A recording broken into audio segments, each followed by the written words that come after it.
My field of research is in trying to understand the fundamental laws of nature, trying to develop theories that connect spacetime and quantum mechanics. Physics is about studying the laws of nature.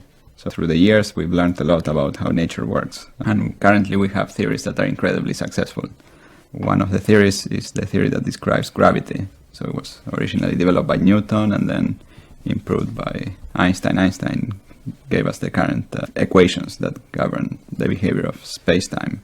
And on the other hand, we have the whole set of theories that describe matter, the behavior of matter and the structure of matter. And these theories were, especially the version that is quantum mechanical, developed in the beginning of the 20th century. And the quantum is very important for the description of matter. It's what keeps matter stable and prevents it from collapsing, prevents atoms from collapsing and so on. So we have these notions of space and time, right? In principle, space and time seem totally disconnected from each other. So we have a very intuitive notion of space, while time looks a little more mysterious to us. We have the time we feel psychologically, which is not a perfect clock, but certainly agrees with more precise physical clocks. But all clocks that measure time are made out of physical particles, and that's how we measure time. That's how we define it. So it's an abstraction that is the thing that all these clocks are measuring. So the first point I would like to explain is why physicists talk about space-time, why they put these two words together. They talk about these two things because the way you perceive time depends on how you are moving through space. So if you have two observers who are moving relative to each other, the two observers perceive time differently. If you have a clock here, another clock that is moving, the second clock will appear to this observer as moving slower than the clock he has at rest. And the other observer will see the other clock also moving slower. And this can happen because space and time sort of get mixed by motion. This is the consequence of a principle, which is the principle that the speed of light is constant for these two observers.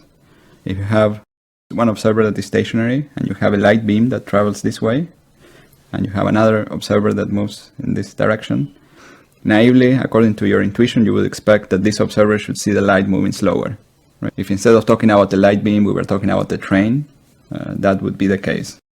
It turns out that experimentally, the speed of light is constant, so it's the same for all observers. And this happens because the rate of how time and space are perceived by the two observers is different. So the price you have to pay for this constancy of the speed of light is that time is now relative. So in the theory of special relativity, the speed of light is absolute, but time is relative. Time is relative to who's measuring it. And it's like gravity waves also propagate at this speed. So more precisely, I should have said it's the maximum speed of propagation of signals. And it so happens that light propagates at this speed. If you had a massive particle, it will generically propagate at a lower speed. But if you try to push a massive particle to move it faster and faster and faster, you could not make it move faster than this maximum speed. So it's similar to, let's say, space. So if we are standing in space, there is some direction we call forward and some direction we call to our right, right? But if you have another person who's looking in a different direction, what's forward to him and what's to the right is different. So it's exactly the same, but for moving observers. So you have two moving observers. What one calls time and space is different from what the other calls time and space. That's why it's more convenient to think about space-time as something that is both time and space, and that thing is the same for both. What one calls time and space is different, but space-time is the same. Right? It's the universal structure on which particles move. So the laws of physics have to have this symmetry of constancy of speed of light and the fact that the laws of physics should be independent of how you're moving. And when you combine quantum mechanics and this principle of special relativity, you get the modern theory of particle physics. Well, you get the structure, which is called quantum field theory, and using special cases of this structure, putting in which particles you have and the interactions and so on, you get the models for particle physics. And they are incredibly successful, and they describe all the experiments that you can do. So, according to our intuition, space is sort of absolute. And there is some pre-existing space where particles move and objects move. That's probably the theory of Newton we learned in school, that planets move and so on. They are moving in some space that was pre-existing and it's not affected at all by the motion of these planets. But in the theory of general relativity, what Einstein postulates is that space or space and time, because they have to come together because of the principle of special relativity, they are actually a structure that is dynamical, so it can be bent by the presence of matter. And he further says that the force of gravity is due to this bending of space-time. So this is a new, very interesting conceptual idea. And again, it describes gravity as we see it, and it describes deviations from Newton's gravity. And it describes new things that were not known at the time of Einstein, like the expansion of the universe, the formation of black holes in extreme circumstances. And, well, some of its predictions have now been confirmed, like the discovery of gravity waves, and moreover, the existence of black holes. And this theory of special relativity, of general relativity, well, Einstein derived the equations, but then there was a lot of research trying to understand the solutions of the equations, the physical interpretation of the solutions. For example, black holes were really only understood in the 60s. And now we have this gravity wave detection, which appears to come from the collision of two black holes. Einstein's theory of general relativity is a theory where space-time is dynamical. It's a membrane, right? It has certain shape and has some dynamics, so the shape can change. And if you get very close, this membrane has some oscillations and structure, right? And that's what we have at short distances. It's an actor in physics somehow. It's not the stage on which physics happens, but it is the stage for all particle physics, for all the matter and so on. You have a space-time, and then matter moves in that space-time. But also space-time reacts to the presence of matter and moves itself. And in cosmology, this expansion of the space-time is very important. Space-time expands and it cools because of that expansion. So the expansion of space-time is very important for getting to the universe. But Einstein's theory of relativity is in some sense incomplete, in the sense that if you start out with some initial conditions which are reasonable, the system evolves and creates so-called singularities. So you can solve the equations, and you find situations where the curvature of space-time becomes infinite. So this happens, for example, when a black hole collapses. In the interior of the black hole, there is a region with infinite space-time curvature. So if space-time becomes so curved, and so the force of gravity somehow becomes infinite there. We don't have a theory that, well, the current theories like general relativity and particle physics do not explain what happens in that situation. And another interesting situation is if you evolve the equations backwards and you try to find out what happened in the very beginning of the Big Bang, also the current theories cannot explain what happens. Space expanding so rapidly that you cannot derive what happens. The equations themselves, the curvature becomes infinite and the equations fail. Well, the main reason for this inconsistency is the fact that Einstein's theory is a so-called classical theory, which is a good theory when things are very big. But when basically you are at very short distances, you have to take into account the quantum. In the same way that matter at long distances can be described also classically, but when you go to short distances, you have to describe it using the quantum mechanical description. Space-time is similar. When you go to very short distance in space-time, you also would need quantum mechanical description. So for matter, when we go to short distances, we go to the atoms, the elementary particles, and so on. For space-time, we should go again to something which would be like the atoms of space-time. And so we think that if we went to such a theory, we could perhaps understand the Big Bang or the situations which we cannot understand. I can define the atoms of space-time. We're trying to find what they are. And one idea that is wrong is the idea that there would be atoms at each different location in space and so on. So space-time is not like a continuum matter. Because one important property that was understood theoretically is that you have the number of configurations in a region of space-time. That number of configurations does not grow like the volume as it would with ordinary matter. So the number of atoms, somehow, whatever they are, of space-time, we know that their number grows like the area of the surface rather than the volume. So that's an interesting property of these so-called atoms of space-time. So by atoms of space-time, I mean, well, basically a vague idea, but I tried to motivate in this way the search for a theory that describes space-time at the quantum mechanical level, so using the laws of quantum mechanics. The laws of quantum mechanics are laws which are intrinsically probabilistic, so that's the main difference from the laws of classical physics. In classical physics, if you know the initial conditions, you can then calculate what will happen in the future. And all you can predict according to quantum mechanics, not the precise answer of the experiment, but the probability distribution for the different answers. So you doing an experiment is like flipping a coin, and you can calculate and you can say, well, maybe I'll get 50% one result and 50% the other, or maybe it's 30, 70, and so on. And quantum mechanics allows you to calculate those percentages, but quantum mechanics doesn't allow you to give definite answers. And it is intrinsically in this way. So probably Planck was the first to realize that there was a connection between the quantum and gravity, and that at some point gravity would fail, and calculated what distance scale it would fail. So that was a century ago. And since then, people have had various ideas.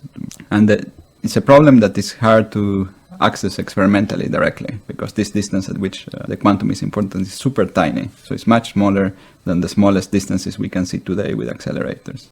So here we are trying to replicate the connections between the quantum and space-time. And the question is so interesting that we should try to investigate it. We now have some very concrete theories. The nicest one is the theory of string theory. Mainly, string theory is a theory with some laws and so on that can describe space-time at the quantum mechanical level, so using the laws of quantum mechanics. Now, maybe you are asking, why is it called strings? This comes from the fact that in one formulation of the theory, you have little tiny vibrating loops of string. So instead of having particles which are point-like, as we have in theory of particles, ordinary particles, the elementary objects are little strings, one-dimensional objects. And using those, you can describe ripples of space-time interacting, or those gravity waves, when they interact in a quantum mechanical way, they can do so in a way that does not generate any inconsistency. But the fact that there isn't a concrete experimental prediction is a problem, and I think we understood that the landscape of possible, that there was a roadmap for experimental predictions in the late 80s, which was, we have this very nice 10-dimensional theory, and we'll find the internal space on which it's compactified, so 6 dimensions are small. We'll find the possible shapes. There will be a finite, small number of possible shapes. We'll find which is the one that gives the standard model, and we'll be able to calculate things. That was the roadmap. That roadmap turned out to be, well, it was more complicated than expected, because there were many possible shapes, and the number was so big that it's very difficult to study them. Another analogy people make sometimes is the idea of a hologram. A hologram is a 2-dimensional photographic plate that when you illuminate it with light, you see a 3-dimensional picture. So the idea is that you can have the dynamics of these particles on the boundary of space-time, so far away, can have an alternative description as objects moving in the interior, subject to the force of gravity. Real atoms would be on the boundary, real elementary particles, let's say, and then we get some effective description, approximate description in terms of a space-time in the interior. So in this picture, space-time emerges as an approximation due to the dynamics of lots of particles, in the same way that properties of macroscopic objects come from similar approximations, like the viscosity of water, or just the behavior of water waves and so on, comes from the collective motion of many of the constituent molecules, right? This idea is the idea that you can describe gravitational physics or dynamics of space-time at the quantum level, which is something we don't understand too well how to do it, in terms of a theory of particles that lives on the boundary of that space-time. The theory of particles is very similar to the theory of particles we use for particle physics, or similar to the theories we use even in ordinary quantum mechanics. So it's this connection, and it connects, for example, black holes to thermal systems of particles at finite temperature. And if you assume, so it's a conjecture that these two things are related, and it's a conjecture that people have worked a lot on, and they found lots of evidence that it is correct, at least in very specific cases. The conjecture between two, let's say, mathematical theories. One is the mathematics of string theory in these spacetimes, or quantum mechanical dynamical spacetimes, as described through string theory, and ordinary theories of particle physics. And so in many cases we can approximately describe each of the two sides and then check mathematically that they are correct. And but the idea is to understand this further, to understand better how what this implies for space-time and how to build better theories of space-time. In particular, how to solve some of the problems we have with black holes. So black holes are understood reasonably well with the theory of with Einstein's theory of relativity. But black holes have also give rise to some quantum mechanical effects. Well, more precisely, once you take into account quantum mechanics, black holes start to emit a kind of radiation that Hawking discovered, and he discovered this theoretically, and it's called Hawking radiation. And so this implies that black holes, they form, and then they start emitting this radiation, so they emit a kind of soft glow. And just to highlight how surprising this radiation is, so black holes were called black because they don't emit any light. I mean, everything that goes in has to fall in, and nothing can be emitted. But this radiation is something that is somehow getting out.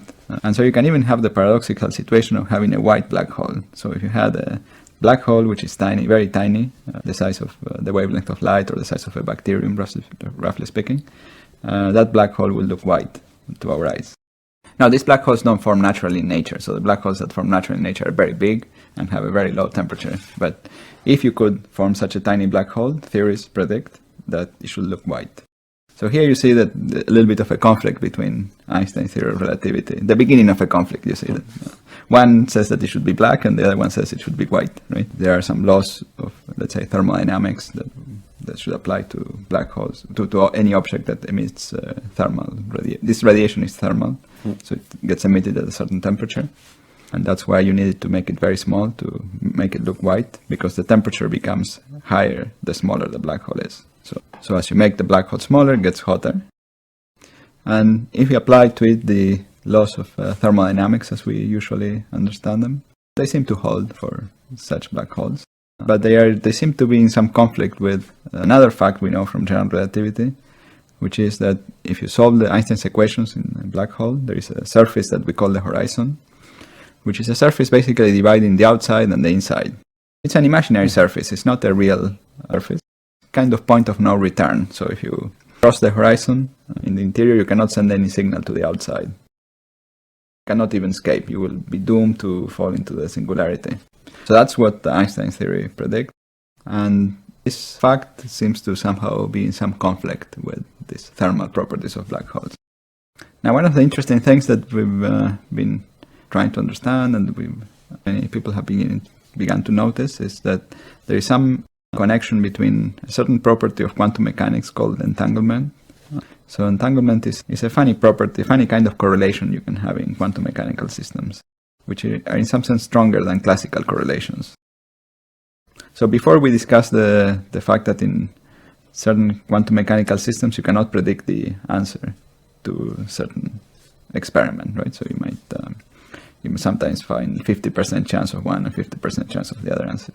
And you can have systems where you have two particles and they are separated, and you do an experiment here and you have 50% chance of the outcome, of each outcome, and you can do another experiment here and you have, again, 50% chance of any outcome. But it might turn out that the outcomes of the two experiments are correlated. Let's say the experiment is like flipping a coin, right? It comes out heads here, and then it also comes out heads here. And if it comes tails here, it also will come out tails here. So they're perfectly correlated. That's an example of a classical correlation. Entanglement is the fact you can also measure another property at the same time. So of this coin, which is not heads or tails, but let's say the color. Well, this is a bad analogy because a property is quantum mechanical that cannot be measured at the same time as the original property, right? That's one of the features also of quantum mechanics, that sometimes you can have two properties which cannot measure at the same time. So you can either ask this coin whether it's heads or tails, or whether let's say it's black or white, but you cannot ask whether it's black and whether it's heads or tails. This is not perfect analogy because our classical variables are not of this kind. They are not sort of mutually incompatible. But you can do that with these quantum, let's say, properties. And again, you can have two particles, so that if you now measure not only whether it's heads or tails, but also black or white, you have the same correlation, perfect correlation with the other. And that's some kind of correlation that is not possible in classical physics, but it's possible in quantum physics. And so entanglement was a surprising property of quantum mechanics when it was first noticed. It was noticed in a paper by Einstein, Podolsky, and Rosen in the 1930s. It's been a quite central notion for quantum information theory, and people are using it in more practical ways. I mean, it would be essential for building quantum mechanical computers and so on. But it also seems to be connected with the connections in space-time. So things that are closer together in space-time are more entangled with each other. So in some sense, when you have the quantum field theory vacuum, so the vacuum in the theory of particle physics, if you were to split it in two parts, the fundamental degrees of freedom, or quantum variables that describe it, are quite entangled with each other. And we think that in some circumstances, if you take two separate systems and you entangle them very strongly, you could also generate some kind of connection between them, in some cases. So, yeah, wormholes seem like they are very exotic. However, something like a wormhole is already present in the simplest solution of general relativity. So this solution has the geometry of a wormhole. At a spatial instant, so at an instant of time, our three-dimensional space is connected through a wormhole to a second copy of another three-dimensional space. It has the funny feature that the wormhole is not traversable. So if you try to go from one side to the other, you find that the solution is time-dependent, and this geometric connection closes off, and there is a part of space that shrinks. You have a kind of big crunch in this wormhole. It's very similar to what would happen if you took a piece of dough and you stretched it a lot. It becomes very thin, and that's what happens to this geometry. And the resulting very thin space is what we normally call the black hole singularity. If you try to traverse it, you just end at the singularity, you die. So it's not traversable. And I should emphasize that if you had an actual black hole that is produced through astrophysical processes, you don't get this full solution. You only get a portion of this solution. So another part of the story comes from a different line of reasoning, which is thinking about Hawking radiation. So black holes emit radiations as if there were objects at some temperature. And this radiation is very small for astrophysical black holes, but could be larger for smaller sized black holes. So that's a feature of black holes that involves quantum mechanical aspects. And by thinking about these quantum mechanical aspects and some other features of black holes, people came up with this conjecture that I like to sometimes call it the central dogma of quantum black holes, which is that if you look at the black hole from outside, you can think of it as an ordinary quantum system, as an ordinary system. It obeys the laws of thermodynamics, it obeys the laws of quantum mechanics, and so on. And it does so in a rather non-trivial way, in an intricate way in which the laws of physics conspire to give a picture where this would be consistent. And there's a closely related solution where these two spacetimes that look completely disconnected are actually part of the same spacetime. So you have a solution which looks like two black holes that are separated in space, but are connected through the interior, so they share a single interior. And the idea is that if you apply this sort of central dogma separately to each black hole, so each black hole can be replaced by a quantum system, and then the idea is that the connection would arise if these two quantum systems are entangled with each other. And again, there the fact that it is not traversable is good, because you cannot send information using entanglement. So it's a consistency. I mean, it's consistent with this interpretation. Now, and people, well, we studied this relationship a lot to try to learn about black hole interiors. Basically, that's how we should think about black hole interiors. And there are weird features about black hole interiors, such as this one, that two separate black holes can share the same interior, for example. Now, the next development in this direction came from an observation paper by Gao, Jeffries, and Wall. And they realized that if you introduce some interaction between these two black holes in the ambient space, you could get a signal to go through this wormhole. And this signal is closely related to quantum teleportation. So if you have two quantum systems that are entangled, then by doing certain measurements and sending qubits on one of them and sending classical information to the other, you could send a qubit. You could teleport a qubit. And in this gravity picture, the the qubit is really going through the wormhole. So roughly speaking, what you do is you have the two entangled black holes. You send the qubit that you want to send into one of the black holes. Then you measure the Hawking radiation of that black hole. You send the information to the other, and by knowing that information, the person in the other black hole can send a negative energy pulse. It's something that normally could not be done into a normal black hole, but roughly speaking, the Hawking radiation is random, but if it is entangled with another one and you measure the other one, you know what is going to happen. It's like having inside information. It's like in the stock market. It looks like a black hole if you don't know nothing, but if you have a friend inside the company and tells you something, this is similar in the sense that you can get out from the interior this qubit that you sent on the other side. An interesting picture for what's happening with quantum teleportation. The crucial aspect in all the solutions is to have two black holes that are relatively close to each other, so that there is some interaction between them, so that this particular entangled state of two black holes is the ground state configuration of the two black holes. That's the quantum mechanical interpretation, if you wish. Or in terms of gravity, that you can you have this connected wormhole, but you create some negative energy through some fields that propagate in this space-time. So space-time becomes topologically non-trivial. What it means is that it develops some kind of handle. So you have the two black holes that are like little holes in space, and you should picture them as connected by a kind of hose that connects the two black holes. So you can have particles that go inside the hose and then come out in the space and then go in again. And the propagation of these particles creates some negative energy. So in quantum mechanics, you can have negative energy, and that stabilizes the whole setup, makes it possible to have a traversal wormhole.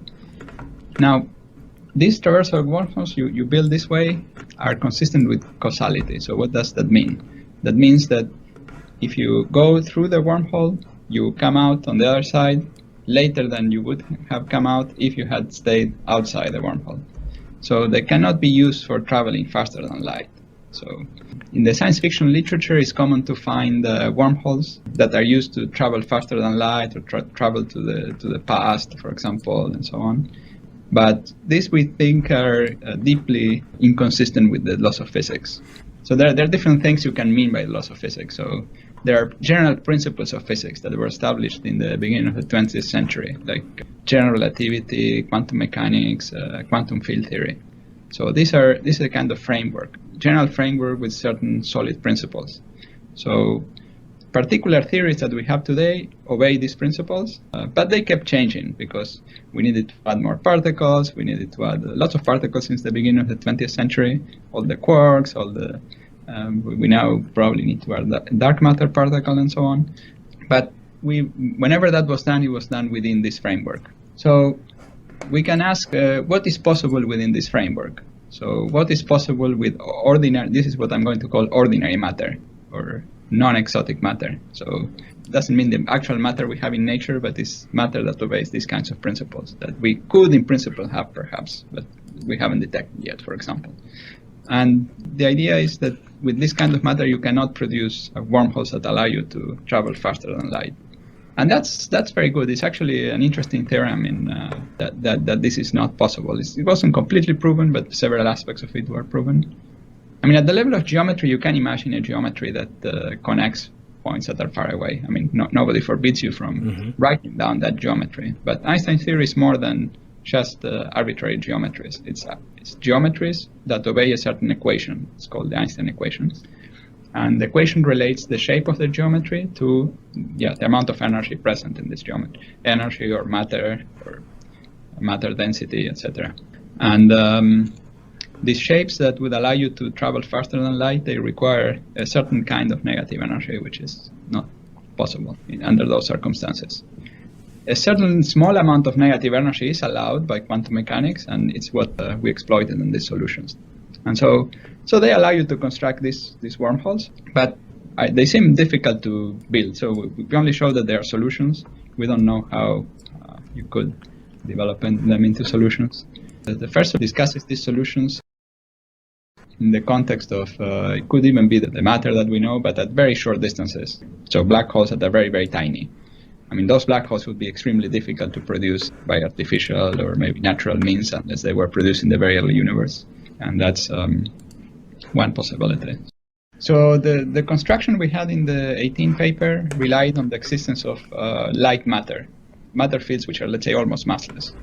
And we don't have such, well, we have the photon in nature, but we also wanted some charged matter fields, and we don't have those. We don't have massless ones. So the idea was to postulate that maybe we have some kind of dark sector. So a dark sector would be some type of matter that we only interact with gravitationally, but not directly. So in principle, it might be possible. And postulating such that dark sector, we were asking whether it would be possible to wormhole that is big enough that a person could travel. And these models that involve extra dimensions are kind of equivalent to a certain type of four-dimensional matter theory, of massless matter. And when it's very strong interacting, it could be realized in terms of an extra dimension. And these models were discussed in the past, so people thought, oh, maybe there are extra dimensions. So you could have, if the extra dimensions were flat, like flat space, they could have a size which is smaller than a millimeter. But Randall and Sundrum realized, so to researchers, they realized that this extra dimension could be actually have infinite size as long as the space was curved. And the physics of this problem is essentially equivalent to adding massless matter to 4 dimensions. If you don't like to think in terms of 5 dimensions, you can think in terms of 4 dimensions. And in this setup, you could, by making the size of that extra dimension large enough, you could have, in principle, a traversable wormhole, which is large enough for a person to go through. So let me just, maybe we could discuss how big it should be for us to go through. When we fall into a black hole, we die at the singularity because tidal forces or the forces of gravity will kill us. But we could be falling into if we fall into a stellar mass black hole, for example, so a black hole with the mass of the sun, which has size of order a few kilometers. So if we fall into such a black hole, we will be killed before we get even to the horizon. Because we are very frail people. We are very sensitive to tidal forces, and if we are pushed from the head and the toes in different directions, we might die. So actually, you need some black hole of order the size of the Earth, so the horizon should be of order the size of the Earth, in order for us to fall and not die, at least at the horizon. And for similar reasons, in these wormholes have to have a neck or an opening. So I mentioned the host before, connecting the 2 points in space-time, which has a size which is bigger than the size of the order of the size of the Earth. And under those circumstances, you could fall in and not be killed by the tidal forces. So that requires pretty big black holes, so that's a little unfortunate that we are so frail. And this mechanism that produces the wormholes also requires some quantum mechanical effects, so it's not too efficient. So you can make wormholes, but they will be separated. The travel time will be very long. Will be for the 10,000 years. That's the time it would take to go through the wormhole, as seen by someone who remains outside the wormhole. Now, something quite fun about this is that if you, from the point of view of the person that goes through the wormhole, that time is much shorter. That time is it's less than a second. It's a bit like the twins paradox. So in the twins paradox, one of the twins remains at rest and the other one travels at very high speeds and then returns. Then the person who travels at high speed and returns is much younger than the person who stayed at rest. So this is something similar happens here. The person who goes through the wormhole is much younger than the person who sits outside the wormhole. I mean, the speed of light is tough. It doesn't allow us to go too far. And it's, I think authors like to go outside the realm of ordinarily established laws of physics. Usually the statement is, oh, well, now that's what we think now. Maybe in the future we'll realize there is a way to go around it. And that might well be true. So it might well be true that we find a way to go around. But going around this, it's a very serious change to the laws of physics. So I personally would bet very strongly against